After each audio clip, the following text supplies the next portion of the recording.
The Peter Schiff Show. I'm re-recording the podcast that I recorded live earlier this evening on YouTube. And the reason that I took the earlier version down is in reviewing the comments that I was getting, it was clear to me that too many people were coming to the wrong conclusion that I was excusing or trying to condone the actions of the officers who were involved in the death of George Floyd. That was certainly not the case. I mean, I was outraged when I saw that video, just like everybody else. And so what I was really trying to do was also condemn the individuals who were trying to exploit this tragedy for personal or political gain. So as bad as that individual death was, what was being done in the name of justice is actually far worse and has much more or far broader consequences that really need to be discussed. Not that I want to diminish what happened to Mr. Floyd or diminish the loss that his family is now grieving. That is not the point. My point is that the entire nation is going to end up grieving a far greater loss when it comes to individual liberty and economic freedom as a result of a lot of misguided, though maybe well-intentioned legislation that, to me, it seems is obviously going to follow based on the mood of the nation and what has been the fears that have now been stoked in response to what happened. And, in particular, you look at the reactions from AOC, who is using this to further advance her socialist agenda by trying to legitimize the looters, right? And trying to portray them as the equivalent of freedom fighters, right? And that she wants to broker a truce between these freedom fighters and a nation that is denying them freedom. And what she wants in order to call off the violence, to call off the looting, is for this laundry list of socialist programs to be enacted, right? We need to provide the looters with government housing, government health care, government education, jobs, all sorts of things that she believes individuals are entitled to. And she believes they're entitled to react violently, that they're entitled to go out and take, right, what's not theirs if it's not being given to them by the government. And see, the problem is, at its core, socialism is legalized looting. That is what socialism is all about. It's about using the power of government to plunder, to loot what belongs to other people. So instead of looting directly, you're doing it indirectly by voting for somebody who's going to loot on your behalf. But you see, once you've accepted that moral principle, that it's okay to take something that doesn't belong to you, well, then why not cut out the middleman? I mean, that's what the looters are doing. They're just being efficient. Instead of invoking a middleman to loot for them, they're just going straight to the source and doing it themselves. And what we are doing now is we are giving more credibility to that mindset. And I think because so many people have now been conditioned to believe that they are entitled to things, right? That is one of the reasons that they are more likely to commit these acts than maybe Americans in the past who were not so entitled, who did not grow up in a welfare state where they believed that they were entitled to the fruits of other people's labor. But that's the situation that we have today.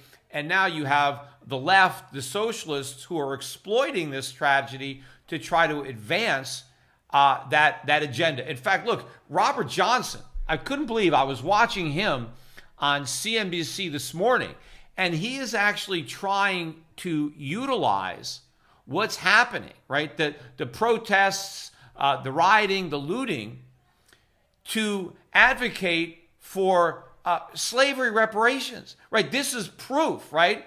Because blacks, and of course, they're not the only ones that are looting, right? They're white people looting too. But somehow this proves that we have this racial inequality, we have this income inequality, and the way to justify it is for reparations for slavery. And of course, this is a completely asinine, nutty, impractical idea, right? Which I have discussed on my podcast in the past, and I will dispense with discussing it again. I mean, it should be obvious how ridiculous the whole concept is. But the fact that they are using this tragedy and the looting and the rioting that it helps spawn in order to advance that, in order to create an argument that we need reparations, that the reason that we're having this looting and these riots is because we don't have the reparations for slavery. And what we need to do to make sure that this doesn't happen again is we need to actually have this type of program. And my thinking is something is going to be enacted along those lines. Obviously, it's not going to be the type of reparations that a lot of people are advocating because it's completely impractical. But I do believe that there's going to be some type of program that is going to be enacted, that is going to be extremely expensive, that is going to be the result of some type of attempt to create some type of version of a reparations, right? We're going to have something like that, certainly in the next administration. If we have a Democratic Senate, we are going to have some version of reparations. And this event, this tragedy, is going to be used to justify that policy. And of course, I think part of it is that now that we believe that nothing costs any money, right? Because we can have whatever we want. We just print the money, right? Nobody is asking what anything costs. So why bother to ask what reparations are going to cost? I mean, yes, there's no way to figure out who's entitled to receive it and who gets stuck with the bill. But if nobody gets stuck with the bill because nobody actually gets one, nobody's taxes actually go up, hey, we just print a bunch of money, right? The Federal Reserve just prints the money to cut the reparations checks. It's all for free. So why deny somebody something that they're going to get for free? The problem is the extra money that would be created in order to fund these programs, in addition to all of the money that is already being created, is going to help destroy the value of the dollar and potentially result in hyperinflation, rendering any reparations payments worthless, right? So not only are the reparation payments worthless, but everything else is worthless. So we wipe out the savings of everybody, including the descendants of slaves, including the African Americans who were the intended beneficiaries of these programs. They get wiped out too. And in fact, all of these programs, whenever they want to point to this big disparity, and I'm not going to deny that there is a disparity in wealth, and there is wealth inequality. I agree that there's too much of it, right? I disagree that there should be none. Clearly, everybody's contribution to society is not going to be equal. In a free market economy, you basically get out what you put in, right? The more you contribute, right, the more your efforts result in more goods and more services created and available to more people, you are rewarded, right? The value you can take out is in proportion to the value that you put in. That's the beauty of a free market, as opposed to, a socialist system where it's not what you do or what you know, but who you know. It's your connections. It's your political connections that determine your standard of living, right? Because you could steal more if you have the right connections.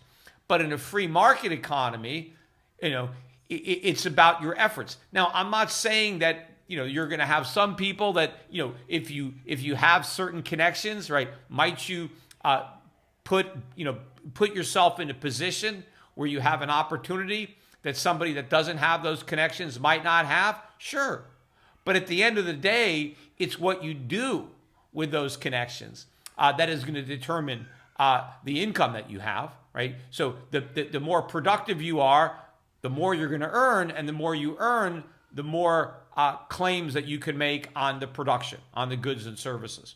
But if we just print a bunch of money and hand it out, there is no relationship between the money that's being created and any work that's being done, right? When you are working, even if you're earning a salary, you're being paid for being productive, right? You're contributing something, and in return, you get the right to draw on that production. You get paid money, which you could use to then buy goods and services. You may not be buying the exact goods and services that you yourself provided.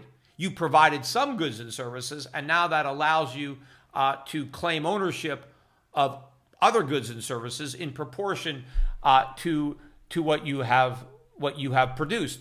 But the fact that we have this extra income inequality is not the result of a failure of capitalism, but of a failure to have capitalism.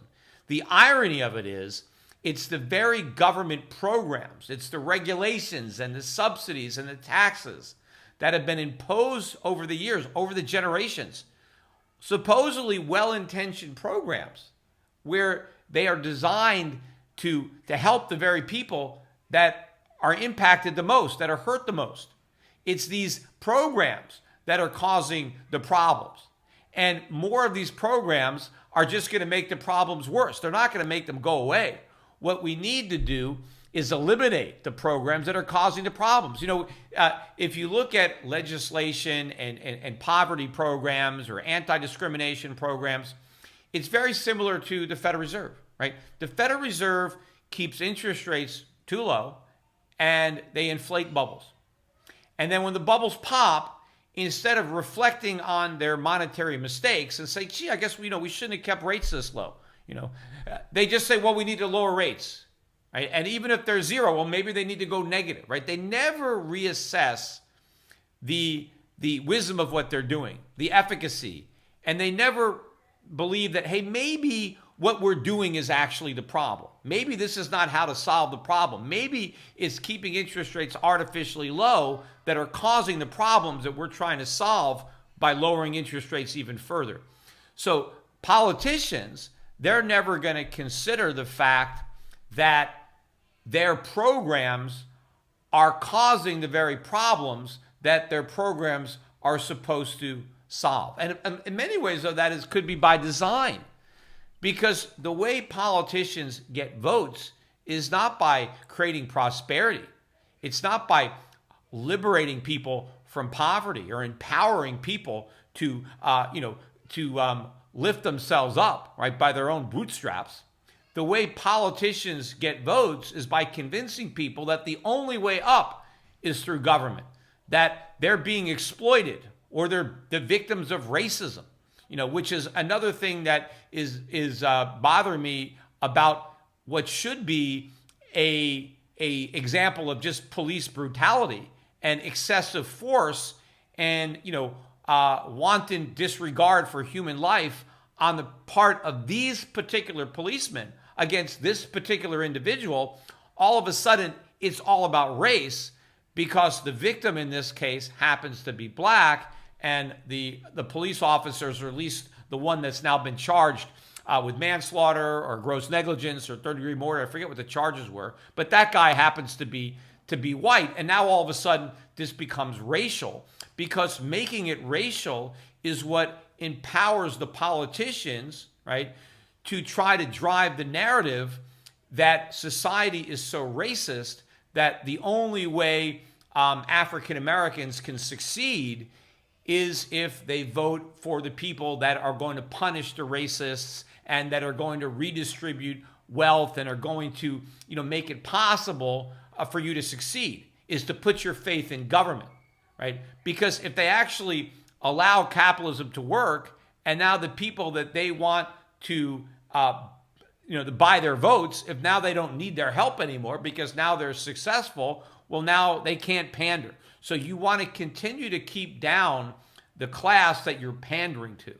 And believe me, that is what is going to happen as a result of this tragedy. We're going to get more misguided regulations and legislation and government programs that are going to take a bad situation that has already been made bad by government and make it worse. But what I also wanted to discuss on the podcast was the implications of what happened over the weekend, of this widespread lawless activity, the looting, the vandalism, the impact that it's going to have on the U.S. economy and on the markets. Because if you actually look at what happened in the stock market today, the Dow was up. I think it was up about 90 points or something like that. I mean, all the indexes were up. They weren't up a lot, but the point is they weren't down. I mean, and they should have been down a lot. I mean, think about what we just endured as a nation. I've never seen anything like it, right? I mean, forget about what happened to George Floyd, right? I mean, that's bad, but just forget about that. Look at what happened as a result of that. In the name of justice for George Floyd, look at all the injustices that were done. I mean, if people want to focus on race, right, on the fact that George Floyd was black, well, what about a lot of the owners of these stores, these small mom and pop stores that were looted? A lot of these stores are probably owned by people who are black. What about them? I mean, what about concern for people who put their whole lives into their small business and now it's been destroyed?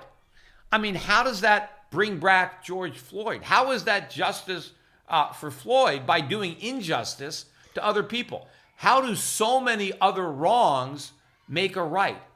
They don't. They just compound the problem.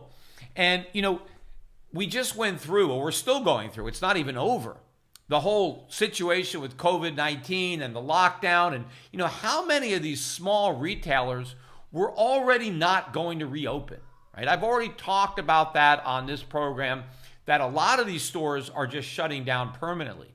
Well, now, as a result of all this looting, even more of these stores are never going to reopen. I mean, first of all, what are they going to reopen to? They don't have any merchandise. All the merchandise is gone, right? I mean, a lot of these companies now are saying that, hey, we're going to have a lot of these going out of business sales.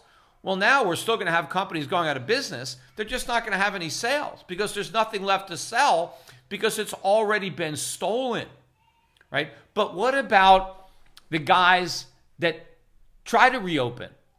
What's going to happen to them? What about their insurance rates, right? I mean, first of all, maybe some of these small business owners didn't even have insurance, right? What are they going to do? How are they going to handle this loss if it's not insured? But for those who have insurance, what about when they have to buy another policy? What's going to happen to the rates that they're going to have to pay in the future to buy insurance? Because I think insurance companies now, particularly in these inner city neighborhoods, right, where most of the looting is taking place, right? That's where the insurance companies are going to have to raise rates the most. It's not because they're discriminating. They're just trying to make the premiums in proportion to the risk. So if now you're trying to reopen your store in an area where there's been a lot of looting, and now where the insurance companies know, hey, this might happen again. I mean, if it can happen once, it can happen again. Maybe this is just the beginning of a whole string of these events. And in fact, the more we try to justify it and condone it, the more likely it is to continue. So these insurance companies are going to have to price up the insurance. And so now maybe it's too expensive. Maybe it's the higher insurance rates that force some of the marginal operators to go out of business. But even if they can stay in business, paying the higher insurance rates, well, what does that mean? That means they have to raise prices even more to cover that extra cost, right? So how is that going to help these communities when the stores that are there now have to charge higher prices to compensate for the greater risk that all their stuff is going to get stolen? And, as if, these companies didn't have a hard enough time competing with Amazon. And I know there were a couple of situations where some Amazon trucks, I think, maybe got ambushed and some stuff was stolen.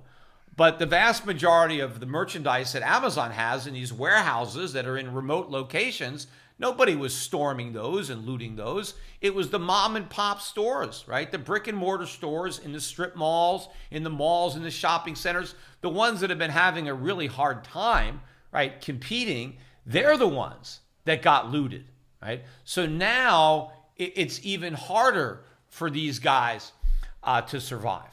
So if the markets were just thinking about the economics of what they're witnessing, right? So now, whatever V-shaped recovery people thought was coming, right? Now they got to mark that down, right? Because fewer businesses are going to reopen, and the ones that do are going to be stuck with even higher costs. And so that means that fewer jobs, right, are going to come back. So more of the people who lost their jobs are not going to be recalled to work because the places that they worked, right, are, all the stuff was stolen, right? And so there's going to be a weaker economic recovery as a result of what happened over the weekend. And for all we know, it's going to continue. We have no idea how much longer this is going to go on, whether it's come to an end or whether it's just going to continue, right? And whether, there's just going to be a higher level overall of theft or shoplifting or vandalism that's going to go all the way, through the election and maybe beyond. So the stock market should be interpreting this negatively. And of course, if fewer businesses are going to reopen and if fewer unemployed people are going to go back to work, isn't that going to ultimately impact corporate earnings in general? Aren't corporate earnings going to be even weaker if the recession ends up being even deeper as a result of this? Of course, right? And again, what about the political ramifications? As I said, we are far more likely now to get big government spending programs that are going to be seen as, necessary or a solution to the underlying problem that led to the looting and the rioting, right? This is going to allow politicians to advocate for social programs and spending that they may not have been able to advance but for this incident that they're exploiting, especially now, as I said, in an environment where nothing costs anything because everything is paid for by the Federal Reserve. So we don't have to ask the question, hey, how are we going to afford this program, or where is this money going to come from, because the Fed is just going to create it into existence, and so it doesn't cost anything. So what are we going to have? We're going to have bigger deficits. We're going to have a weaker economy. We're going to have more unemployment. We're going to have higher consumer prices. There's going to be even worse stagflation than the stagflation that was coming anyway. And the stock market is up. So what is that telling you? Again, that's telling you that investors don't care about the fundamentals of the economy or the market. I mean, sure, you can see pockets of that. I mean, we had a lot of strength in the gun stocks, right? Companies that manufacture firearms, they were like the biggest gainers on the day, right? Because people are thinking, oh, people are going to want to buy guns to protect themselves from all this violence. But that should be a sign that this is bad, right? That the economy is going to be bad if people are so scared that they want to go out and buy guns. What is that telling you about the prospects for the economy when so many more people now feel that they need to arm themselves, right? This is not a good thing that the gun stocks are taking off, right? But what the investors are looking at, all they care about is the Fed. And in fact, maybe they've come to the conclusion that yes, what we just witnessed over the weekend is bad for the economy. It is bad for corporate earnings, which is why it's bullish for stocks, because it will result in even more stimulus than we were otherwise going to get, right? As much money as the Fed is printing, they're now going to print even more, right? And now the odds that we actually have negative interest rates are even greater than they were before. So maybe what the market is celebrating is the fact that a worse economy is going to mean even more money printing by the Fed. And so since the entire bull market is a function of monetary policy, anything that's bearish for the economy and bearish for earnings is bullish for the stock market, because it's the bad news that is driving the Fed. And it's the Fed that's driving the stock market. But how much longer can the stock market rise when the only thing fueling the rise is bad news? Yes, I agree that the bad news is going to keep on coming and it's going to keep getting worse, but you cannot fuel the market on bad news. And eventually, the bad news of all this money printing is going to bleed into the overall economy. People are going to start to see the consequences of what the Fed has been doing. I mean, if you look at what happened in some other markets today, the dollar was down. I mean, it didn't get killed, but the dollar index was down about 0.5%. You had some currencies like the Australian dollar was up 2% today.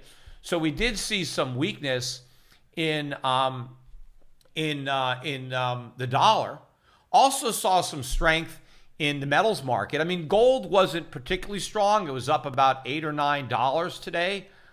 But silver was up, I think, better than 40 cents again. In fact, the gold-silver ratio is now at 95-1, which still seems, like silver is very cheap at 95-1, and it is. And silver still is a great buy. But it was 120-1 a month or two ago, and that was a record low. So silver is now moving and leading this bull market, which I think is even more bullish for gold than when silver was lagging and gold was partying by itself. Now that silver is not only just participating, but maybe leading the way, I think this is even more bullish for gold than it was before. So people are starting to realize that this is a negative for the dollar, that this is inflationary, and so they are selling dollars and they are buying gold. And as these trends continue, right, once the dollar really breaks down, and believe me, right, we start proposing these big government spending programs on top of the massive deficits that already exist. And whether or not they get proposed now, they're certainly going to happen in the next administration. In fact, you can already see, if you look at the predicted site, that the odds of Trump being reelected have come down a bit.